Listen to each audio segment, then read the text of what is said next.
Ganito kayo mananalangin.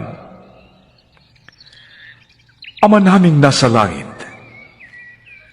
sambahin nawa ang pangalan mo. Naway maghari ka sa amin. Sundin nawa ang iyong kalooban dito sa lupa tulad ng sa langit. Bigyan mo kami ngayon ng aming kakainin sa araw-araw at patawarin mo kami sa aming mga kasalanan, tulad ng pagpapatawad namin sa mga nagkakasala sa amin. At huwag mo kaming hayaang matukso, kundi iligtas mo kami sa masama.